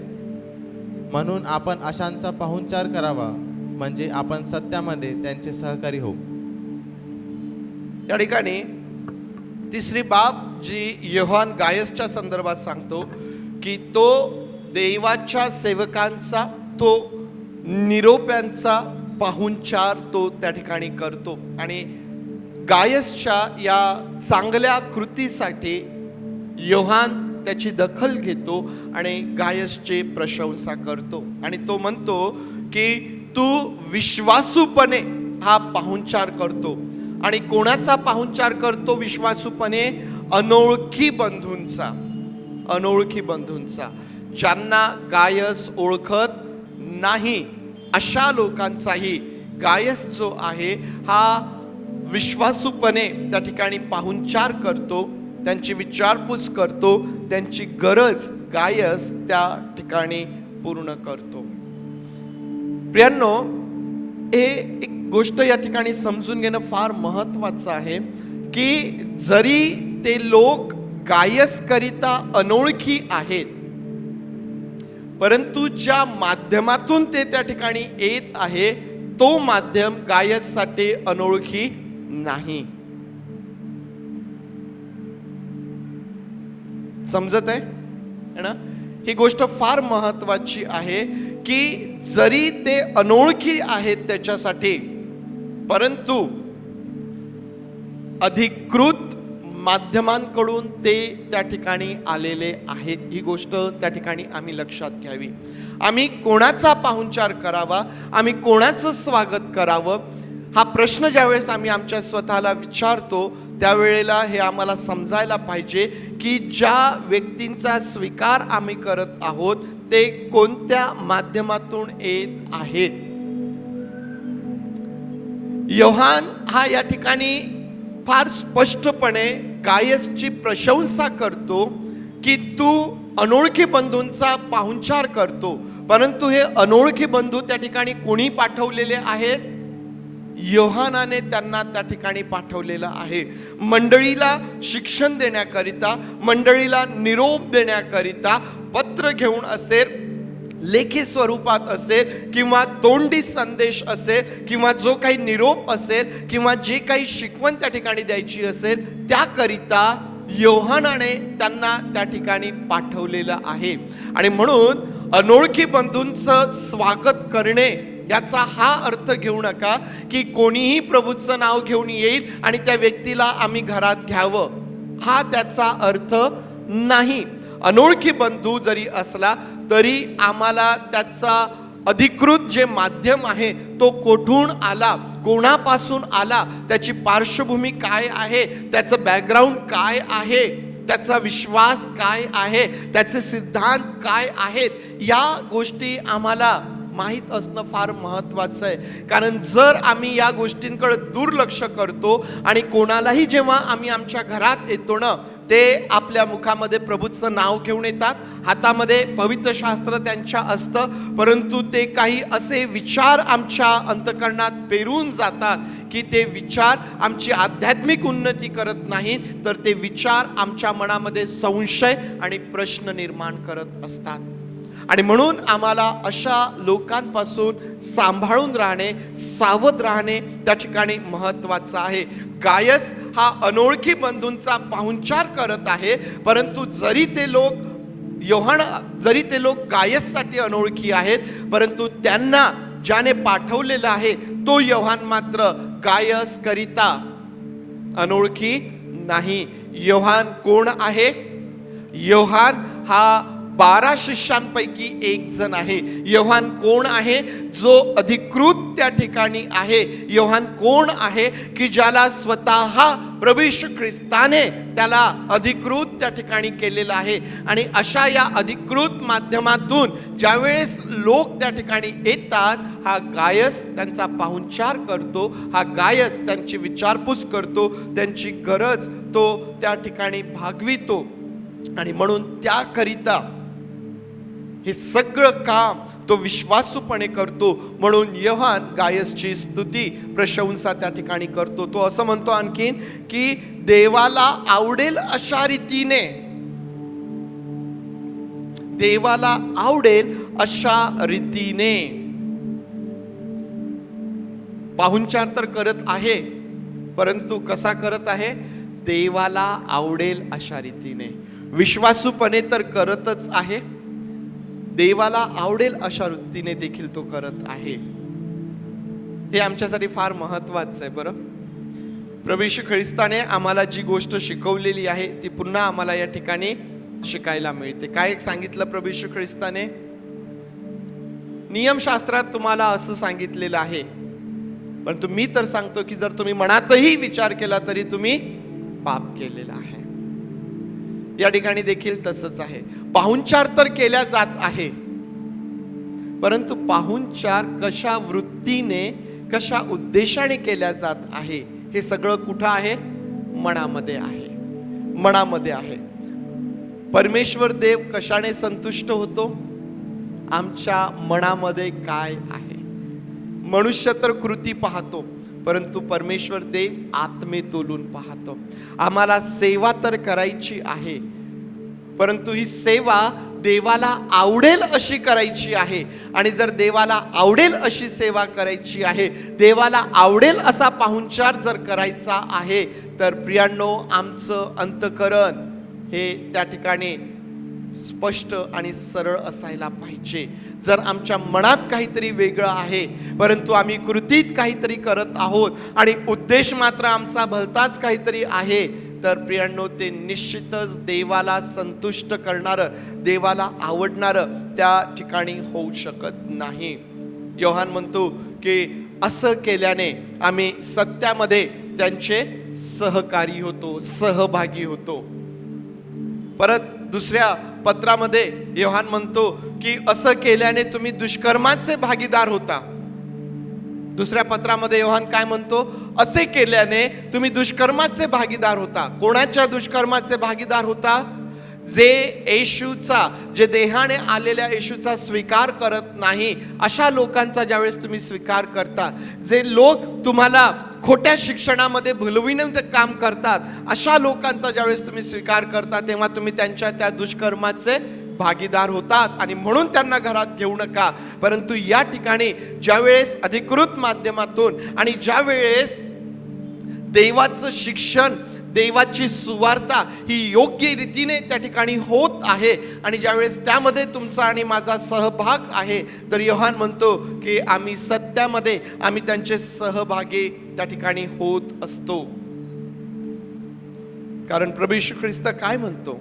येशू म्हणतो जर तुम्ही माझ्या नावाने जर हे केलं तर ते तुम्ही कोणासाठी केलेलं आहे? जर आम्ही प्रभूच्या नावाने कोणाला थंड पाण्याचा प्याला दिला, आम्ही तो कोणाला दिलेला आहे? प्रभू म्हणतो ज्यावेळेस आम्ही एखाद्या उघड्याला कपडे दिले, आम्ही ते कोणाला दिल्यासारखे आहे? जर एखाद्या आजारी व्यक्तीची विचारपूस आम्ही केली, त्याच्या दुःखामध्ये जर आम्ही त्याची विचारपूस केली, प्रभूच्या नावाने आम्ही ती केली, तर आम्ही ते कोणासाठी करण्यासारखं आहे? प्रभूसाठी करण्यासारखं आहे. आणि म्हणून योहान त्या ठिकाणी म्हणतो की तुम्ही सत्यामध्ये त्यांचे सहभागी होता. आणि म्हणून प्रियांनो, ज्यावेळेस आम्ही प्रभूच्या नावाने ज्यावेळेस आम्ही करतो, आम्ही ते प्रभूसाठी करत आहोत आणि प्रभू आम्हाला त्याकरिता आशीर्वाद देणारा आमचा प्रभू परमेश्वर आहे. या तीनही गोष्टींसाठी योहान जो आहे हा गायसची प्रशंसा करतो, गायसची स्तुती तो करतो. आणि मग त्याच वेळेला योहान जो आहे हा गायसला काही सूचना देखील देतो, काही मार्गदर्शन त्या ठिकाणी तो करतो. आणि म्हणून पहिले तो दियत्रफेसच्या संदर्भात तो गायसला काय सांगतो, 9 ते 11 वचने. मी मंडळीला थोडेसे लिहिले, परंतु तिच्यामध्ये अग्रण्य होण्याची लालसा धरणारा दियत्रफेस हा आमचा स्वीकार करत नाही. यामुळे मी आलो तर तो जी कृत्ये करतो त्यांची आठवण देईन. मी आमच्या विरुद्ध द्वेषबुद्धीने भाष्कळ बडबड करतो, तेवढ्याने त्याचे समाधान होत नाही. आणि तो बंधुजनांचा स्वीकार स्वतःही करत नाही, आणि जे त्यांचा स्वीकार करू इच्छितात त्यांनाही तो मना करतो व मंडळी बाहेर घालवून देतो. प्रिय बंधो, वाईटाचे अनुकरण करू नको, तर चांगल्याचे कर. चांगले करणारा देवापासून आहे, वाईट करणाऱ्याने देवाला पाहिले नाही. या ठिकाणी आम्ही पाहतो की 2 गोष्टी तो त्या ठिकाणी सांगत आहे. पहिली गोष्ट, तो दियत्रफेस संदर्भात गायसला असं सांगतो की हा दियत्रफेस कसा आहे, तर तो तिच्यामध्ये अग्रगण्य होण्याची लालसा धरणारा आहे. अग्रगण्य होण्याची लालसा धरणारा आहे. मला पुढाकार पाहिजे, मला पुढे यायला पाहिजे. त्याच्यानंतर तो असं म्हणतो की तो योहान व त्याच्या निरोप्यांचा, त्या सेवकांचा तो स्वीकार करत नाही आणि तो इतरांनाही स्वीकार करू देत नाही. आणखीन त्याच्याबद्दल असं म्हटलेलं आहे की योहान व त्याच्या निरोप्यांविरुद्ध तो द्वेष बुद्धीने बाष्कळ बडबड करतो आणि त्यांचा स्वीकार तो करत नाही. दियत्रफेस तोही गायस बरोबर त्याच मंडळीमध्ये आहे. दियत्रफेस हाही त्या ठिकाणी पुढारी आहे. परंतु ज्यावेळेस योहान दियत्रफेसचं जीवन बघतो, त्याला काय आढळून येतं, जे गायसच्या जीवनामध्ये आहे अगदी त्याच्या विरुद्ध, त्याच्या अपोजिट. कसा आहे तो, तर तिच्यामध्ये अग्रगण्य होण्याची लालसा धरणारा. प्रियांनो, हे फार महत्वाचं आहे की सेवा ही परमेश्वर देवबापापासून प्राप्त होत असते. मनुष्याला जोपर्यंत स्वर्गातून प्राप्त होत नाही त्याला पृथ्वीवरती ते मिळत नाही. आणि म्हणून तुम्ही आणि मी जे आपण सर्वजण सेवा करण्याकरिता या ठिकाणी आमंत्रित आहोत, सेवा करण्याकरिता आम्हाला पाचारण आहे, ते आम्ही एकमेकांची सेवा करावी. आम्ही एकमेकांना आपणापेक्षा श्रेष्ठ मानावं.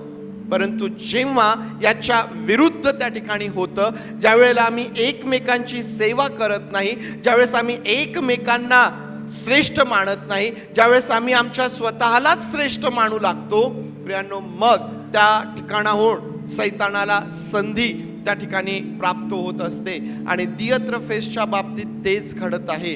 तो अग्रगण्य होण्याची लालसा धरणारा आहे. मग तो काय करतोय, तो म्हणतो की तो सर्व प्रकारचं वाईट द्वेष बुद्धीने बाष्कळ बडबडतो, आमच्या विरुद्ध करतो, तेवढ्यानेच त्याचं समाधान होत नाही आणि म्हणून तो स्वीकारही करत नाही. आणि जे इतर करू इच्छितात त्यांनाही तो ते करू देत नाही.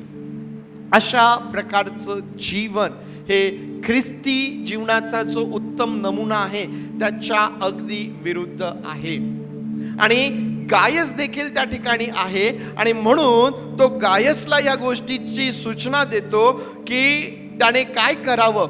त्याने वाईटाचे अनुकरण करू नये, तर त्याने चांगल्याचे अनुकरण करावे. वाईटाचे अनुकरण करू नको. माझ्या समोर तो वाईट करत आहे आणि म्हणून मीही वाईट करावं हे त्या ठिकाणी अपेक्षित नाही. त्या ठिकाणी योहान फार स्पष्टपणे तो म्हणतो की वाईटाचे अनुकरण करू नको, तर चांगल्याचे कर. कारण चांगले करणारा देवापासून आहे आणि वाईट करणाऱ्याने देवाला पाहिलेले नाही. वाईट करणाऱ्याने देवाला पाहिलेले नाही. आणि मला असं वाटतं की जे आपण सर्वजण या ठिकाणी आहोत ते आपण देवाला पाहणारे आहोत. देवाला पाहणारे आहोत. आम्ही कसं देवाला पाहू शकतो बरं? आम्ही कसं देवाला पाहू शकतो? चांगले करणारा देवापासून आहे. जो वाईट करतो त्याने देवाला पाहिलेलं नाही. डोंगरावरील प्रवचनामध्ये प्रभू येशू ख्रिस्ताने काय सांगितलेलं आहे? कोण देवाला पाहणार? जे अंतकरणाचे शुद्ध ते धन्य, कारण ते देवाला पाहतील.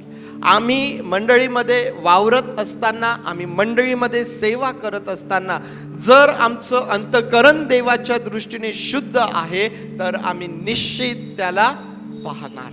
आम्ही निश्चित त्याला पाहणार.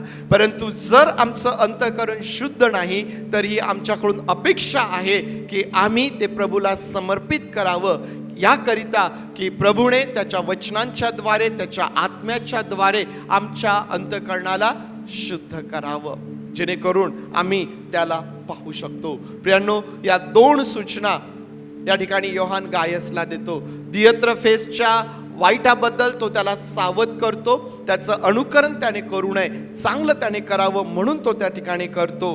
आणखीन त्या ठिकाणी देमेत्रिय नावाचा एक मनुष्य आहे, त्याचाही उल्लेख या ठिकाणी योहान करतो आणि म्हणतो की त्याच्याविषयी देखील चांगली साक्ष आहे. सत्याने स्वतः त्याच्याविषयी चांगली साक्ष त्या ठिकाणी दिलेली आहे. प्रियांनो, या सर्व गोष्टी आज वर्तमान काळामध्ये मंडळीच्या जीवनाकरिता देखील तितक्याच महत्वाच्या आहेत. कारण ज्या गोष्टी त्या काळामध्ये होत्या, त्या काळामध्ये मंडळीला ज्या गोष्टींना सामोरे जावं लागत होतं त्या गोष्टी आजही आहेत. आणि म्हणून हे योहानाचं 3रं पत्र जे आहे ते आम्हाला ख्रिस्ती जीवनाचा एक उत्तम नमुना आमच्या समोर ते सादर करतं की आज एक ख्रिस्ती म्हणून माझं जीवन कसं असायला पाहिजे. एक ख्रिस्ती या नात्याने मी माझ्या जीवनामध्ये काय करायला पाहिजे. माझा आत्मा सुस्थितीमध्ये असणं, आध्यात्मिक सुस्थिती माझ्या जीवनामध्ये आज फार महत्वाची आहे. त्याची चिन्ह काय आहेत ती आपण पाहिलेली आहे. आम्ही सत्यावरती निष्ठा ठेवणारे, सत्यावरती विश्वास ठेवणारे आणि त्या विश्वासाप्रमाणे आम्ही चालणारे असावेत, तर आमचं जीवन हे प्रभावशाली होणार आहे. आणि ख्रिस्ती पाहुणचार, आदरातिथ्य याकडे देखील आम्हाला दुर्लक्ष करायचं नाही. आम्हाला माहिती आहे की आता परिस्थिती बदलत चाललेली आहे. आज मनुष्याचं जीवन हे जास्त व्यस्त झालेलं आहे. आज असं झालेलं आहे की कुटुंबालाच एकमेकांकरिता वेळ राहिलेला नाही. आम्ही एवढं बिझी झालेलो आहोत. आणि मग अशा बिझी शेड्यूलमध्ये, या व्यस्ततेमध्ये आम्ही पाहुणचार करणारे असावेत, आदरातिथ्य करणारे असावेत, हे देखील एक आव्हान आमच्या समोर असू शकतं. परंतु आम्ही ख्रिस्ती आहोत, आम्ही देवाचे लोक आहोत, आम्ही सेवा करणारे आहोत, आम्ही आदरातिथ्य करणारे, आम्ही चांगला पाहुणचार करणारे देखील आम्ही असावेत. आणि प्रामुख्याने जे देवाचं गौरव करतात, जे शिक्षण देतात, जे सुवार्ता सांगतात, अशांची विशेष विचारपूस करणे, त्यांचा पाहुणचार करणे, त्यांची गरज भागविणे, या गोष्टी आम्हाला आशीर्वादित करणाऱ्या आहेत. प्रियांनो, या आपले डोळे आपण बंद करूया आणि आज गायसच्या जीवनाकडं ज्यावेळेस आम्ही पाहतो, ख्रिस्ती जीवनाचा एक उत्तम नमुना आम्हाला त्या ठिकाणी दिसून येतो. आज त्या गोष्टी आमच्या जीवनामध्ये आहेत का? आम्ही कुठं कमी आहोत? आम्ही कुठं उणे आहोत? आज ज्यावेळेस मी माझ्या आत्म्याचं परीक्षण करतो, तो सुस्थितीत आहे का? जर हो, तर मग माझे निर्णय, माझी कृती, माझे शब्द हे त्याच्या विरुद्ध तर नाही ना? आत्म्याची फळं, आत्म्याची दाणं ही मी गमावून बसलो का? किंवा ती माझ्या जीवनामध्ये दिसून येत नाहीत का? प्रियांनो, या सर्व गोष्टींचं आज आपल्या स्वतःबद्दल परीक्षण करणं महत्वाचं आहे. थोर आणि जिवंत देव बापा, आज आम्ही तुझ्या समोर आहोत, तुझ्या उपस्थितीमध्ये आहोत. योहान ज्या प्रकारे गायसची प्रशंसा करतो, त्याच्या जीवनाकडे पाहून, प्रभू त्याच्या कृतीकडे पाहून आज आमची प्रार्थना आहे प्रभू, तू आमच्या जीवनाचं परीक्षण करतोयस. तू पैतदेव बापा आमच्याकडे पाहत आहेस. पैतदेव बापा, आमचे विचार तुला माहीत आहे, आमचे निर्णय तुझ्यापासून लपलेले नाहीत. आमची कृती तू पाहिलेली आहे, आमचे शब्द देखील तू ऐकलेले आहेत. पवित्र देव बापा, प्रभू तू आमचं सहाय्य कर. प्रभू, जर आम्ही उणे आहोत, आम्ही कमी पडत आहोत, प्रभू तू आमची क्षमा कर. प्रभू तू आमची क्षमा कर आणि आम्हाला घडव. प्रभू तू आम्हाला आकार दे आणि या भूतलावर पवित्र देव बापा एक ख्रिस्ती म्हणून आमचं जीवन प्रभावी बनव. देव बापा, अनेकांना तुझ्याकडे आकर्षित करणारे तू आम्हास बनव. पवित्र देव बापा, होय प्रभूचे, आज आम्ही त्याकरिता स्वतःला तुझ्या हातांमध्ये सोपवून देत आहोत. प्रभूचे, तुझे मनापासून आम्ही आभार मानतो आणि तुझी स्तुती करतो. आम्ही सर्वजण पवित्र देव बापा स्वतःला तुझ्या अधीन करत ही प्रार्थना आमचा प्रभू येशू याच्या नावात मागतो, म्हणून तू ऐक. आमेन, आमेन. प्रभूने शिकवलेली प्रार्थना करूया.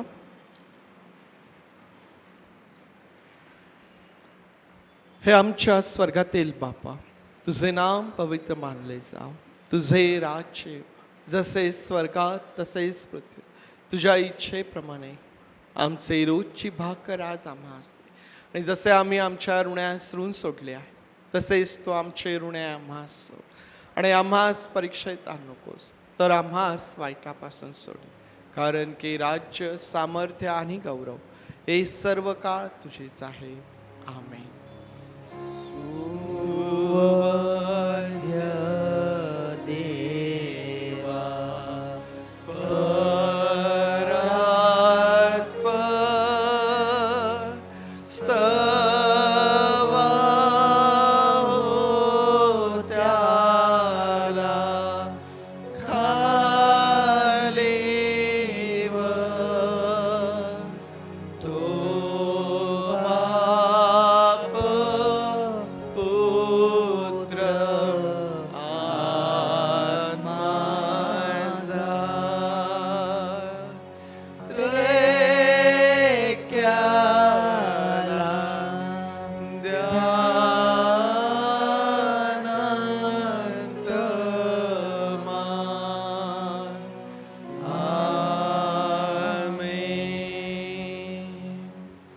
प्रभू येशू ख्रिस्ताची कृपा, देव बापाची प्रीती आणि पवित्र आत्म्याची सुसंगती तुम्हा सर्वांबरोबर प्रभू येशू ख्रिस्त येईपर्यंत सदोदित असो.